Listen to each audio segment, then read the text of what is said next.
Government یہاں جتنی مرضی کرپٹ ہے, میں کوئی یہ نہیں کہہ رہا بہت نیک گورنمنٹ, جیسی مرضی ہے, اتنا ٹیکس نہیں ہے میرے بھائی. تنخواہ پوری آ رہی ہے آپ کے پاس تو اس میں آپ اپنے بچوں کی فیس بھر لیتے ہو, وہ اتنی نہیں ہوتی, 43% نہیں ہوتی, وہ سمجھتے ہو آپ کے سارے خرچے نکل رہے ہوتے ہیں. نہیں آ رہی میرا خیال ہے بات. اور پھر زکاتیں بھی لوگ دے رہے ہوتے ہیں, تھوڑے سے گھننے بن جاؤ اگلا پوری جائیداد نکال کے دے دیتا ہے. یہاں تھوڑا سا گھننا بننا آنا چاہیے, بس یہاں پریکٹس کرو تھوڑی سی. تو اس لیے اتنا ٹینشن والا بات نہیں. ہم کیوں وہاں جا کے فوراً واپس آتے ہیں, مزہ ہمیں کہاں آتا ہے. بہت اچھے کنٹری ہیں, امریکہ بہت اچھا ہے, جاپان بہت اچھا ہے, مزہ ہمیں کراچی میں ہی آتا ہے. اور یہ جو میں نے ابھی بیان میں کہا نا کہ خاموش, بالکل خاموش, یہ 4 دن خاموشی اچھی لگتی ہے, اس کے بعد کاٹنے لگتی ہے. یہاں ریلیشن ہے, آبادی ہے, ایک بندہ پنجاب والا ملے گا, ایک پشتو والا ملے گا, ایک بلوچی ملے گا, ایک فلانا, ایک میکینک ملے گا, ایک فلانا ملے گا, ایک ڈاکٹر ملے گا, ایک سائنٹسٹ ملے گا, ایک سیاستدان ملے گا. ہر آدمی ہوٹل میں بیٹھ کے ایسے لگے گا یہاں سارے ہی پہنچے ہوئے لوگ ہیں, گپ شپ کا ماحول ہے. یہ سب کچھ وہاں پر نہیں ہے. خاموشی خاموشی خاموشی. ابے 4 دن تک خاموشی اچھی لگتی ہے, اس کے بعد میں نے کہا یار کوئی تھڑے نہیں ہے یہاں پہ, کوئی تھڑے ہوں یہاں پہ, کوئی بیٹھے ہوئے ہوں, کوئی بیٹھک ہو, کوئی گپ شپ ہو نا, ختم. تو ایک رشتہ داروں میں ہوتی ہے وہ بھی رشتے بھی کیا ہو رہے ہیں, ختم ہوتے جا رہے ہیں, وہ بھی شارٹ ہوتے جا رہے ہیں. تو بس ہر آدمی انڈیویجولی لائف گزار رہا ہے, تو ایسے تھوڑی, تو ایسے تو زندگی کا سکون تھوڑی ملے گا. بہت سی چیزیں ہمارے یہاں پازیٹیو ہیں میرے بھائی, بس دعا کرو ہمارے یہاں صفائی ہو جائے اور لا کچھ قانون مضبوط ہو جائے, تو ہم ان سے اب بہت آگے ہیں. یہ 2 ہی چیزیں نہیں ہیں, اور یہ 2 ہی انہوں نے بیڑا غرق کیا ہے ہمارا. لیکن جب وہ تو بیڑا گورنمنٹ نے غرق کیا ہوا ہے نا, ہم تو خوش رہنے پر اللہ نے ہمیں پابندی نہیں لگائی. تو آپ اسی کو انجوائے کرو. دیکھو اب کراچی میں برساتی کھڈے کتنے ہو گئے نا بارش ہوتے ہی. اچھا کلائمیٹ ایسا چینج ہوا ہے کہ بارش بھی عجیب قسم کی ہو رہی ہے. ادھر آ رہا ہے کہ جی سمندری طوفان آ رہا ہے, اور واقعی آیا ہوا بھی ہوگا. اس کے پڑوس والے علاقے میں نلکے میں بھی پانی نہیں ہوگا. وہ کہہ رہے ہم تو سمجھ رہے تھے پورا طوفان آ رہا ہے, پانی پانی ہو رہی, تھے نلکے میں بھی پانی نہیں ہے. عجیب کراچی کا وہ, یعنی بارش ایسے ہو رہی ہے, انڈا موڑ پہ ہو رہی ہے, کلندری چوک پہ نہیں ہو رہی. عجیب ہی سیٹ اپ چل رہا ہے. تو انجوائے کرو اس کو. تو وہ دیکھو کتنے کھڈے ہیں نا, وہ ٹک ٹاکر نے کیسا انجوائے کیا کراچی میں بارش میں. جو کھڈے اتنے بات پہ آپ کو چھلانگے مار کے, تو وہ اس نے اولمپک کی تیاری کر رہے ہیں نا گھر میں, لمبی لمبی چھلانگے مار رہے ہیں. ماں نے پوچھا اولمپک کی, کہہ رہے بعد میں پتا چلا یہ کراچی کے کھڈوں کو کراس کرنے کی ٹریننگ لے رہا ہے. میں نے کہا چلو اتنی ٹینشن میں اس نے. تو اس لیے جس حد تک ممکن ہے خوش رہنے کی کوشش کیا کرو. اللہ کو غمزدہ لوگ پسند نہیں ہے, ہر وقت دکھڑے, یہ ہو رہا ہے, فلانا ہو رہا ہے, ڈمکانا ہو رہا ہے. اور اللہ کو خوش لوگ پسند ہے. ہاں دکھ صرف ایک ہونا چاہیے, وہ کیا ہے بھئی, آخرت میں پتہ نہیں کیا بنے گا. اس کے علاوہ اللہ نہیں چاہتے کوئی دکھ ہو آپ کو. دوسری بات یہ کہ گھروں کے جھگڑوں کو بھی بڑھایا مت کرو.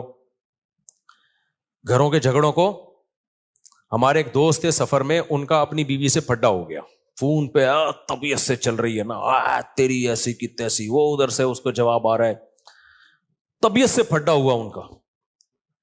اور اپنے دوستوں کو بھی بتا رہے ہیں میری بیگم نے یہ. ظاہر ہے سب کے سامنے ہو رہا ہے تو پتہ چلے گا نا دوستوں کو کہ یار کیا ہو گیا. بے یار میرا تیری بھابھی نے دماغ خراب کر کے رکھا ہوا ہے یار, یہ ہے ایسا نا. آدھے گھنٹے کے بعد نارمل بیٹھے ہوئے, چائے چل رہی ہے, گپ شپ چل رہی ہے گھر میں, بیگم اور بیگم, وہ میں آ رہا ہوں پرسوں.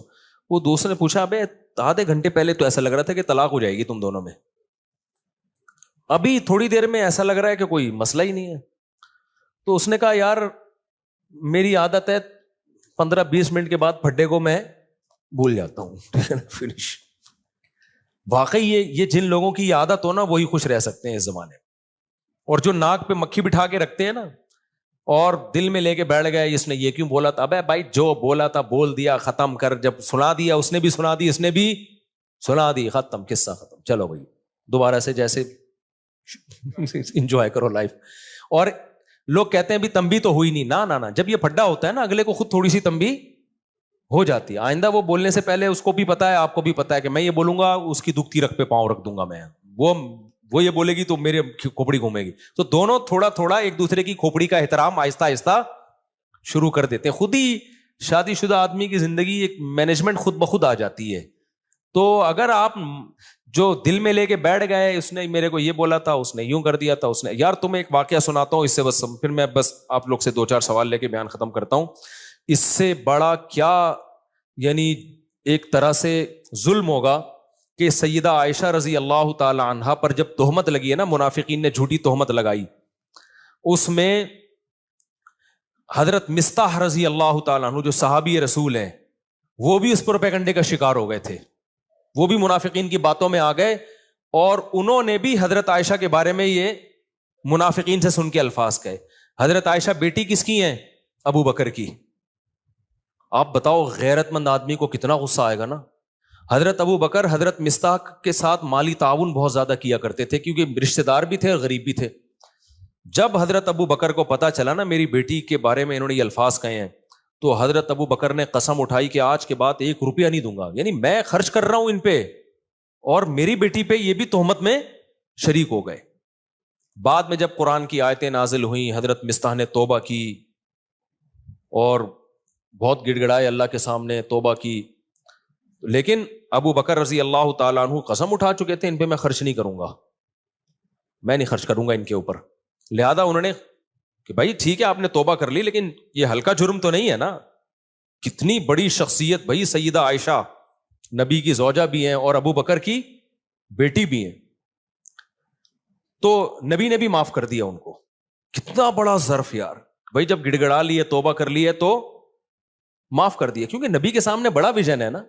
جو چھوٹے یعنی گھروں میں چھوٹے چھوٹے جھگڑوں کو لے کے لمبے چلتے ہیں نا، وہ دنیا میں کوئی بڑا کام نہیں کر سکتے، وہ بس انہی میں الجھ کے رہ جاتے ہیں.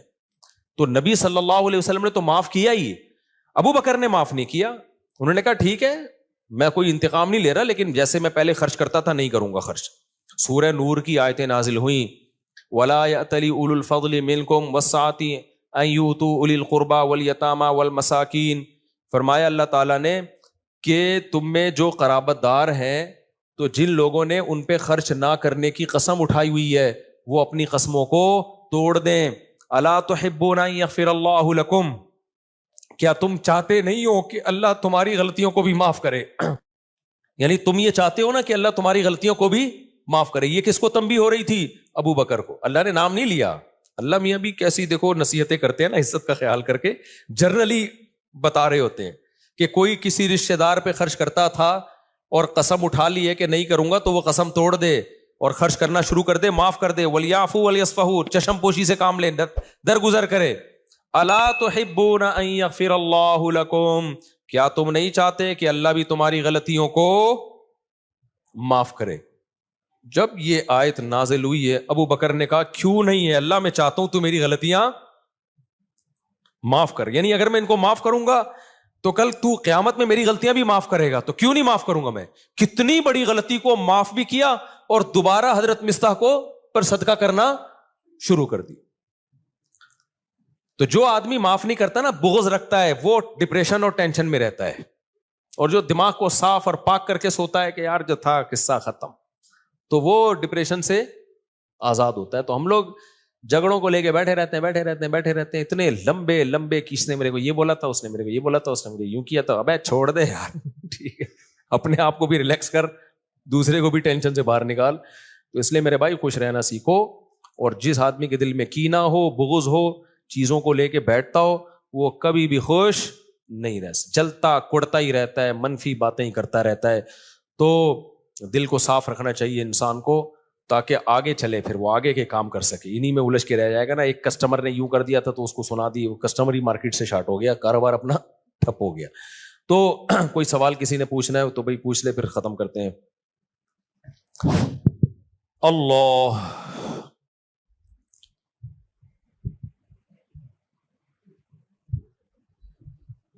یہ جو میں نے اپنا قصہ سنایا تھا نا اپنے والد صاحب کا، اس پہ لوگوں نے بڑے کلپ چلائے، امریکہ تک میں پھیل گیا. نہیں، میں نے کہا تھا میرے والد صاحب سے تھوڑی میں نے اونچی آواز میں بات کی.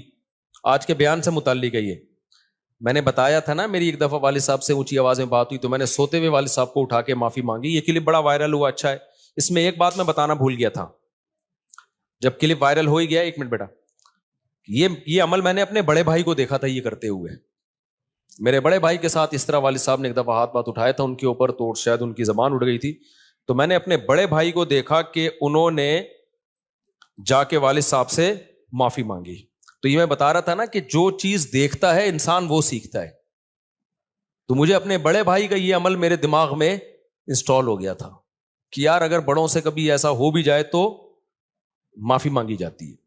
تو اس لیے میں کہتا ہوں کہ اپنے ماں باپ کی خدمت اپنے بچوں کے سامنے کر لو تاکہ تمہارے بچوں کو پتا چلے کہ انہوں نے بھی تمہیں بڑھاپے میں سنبھالنا ہے. سمجھتے ہو گے نہیں سمجھتے؟ اپنی ماں کی خدمت اپنے بچوں کے سامنے کر لو تاکہ بچوں کو پتا چلے کہ جو تمہاری بیٹیاں ان کو پتا چلے کہ بھائی ہم نے بھی اپنی ماں کو بڑھاپے میں سنبھالنا ہے.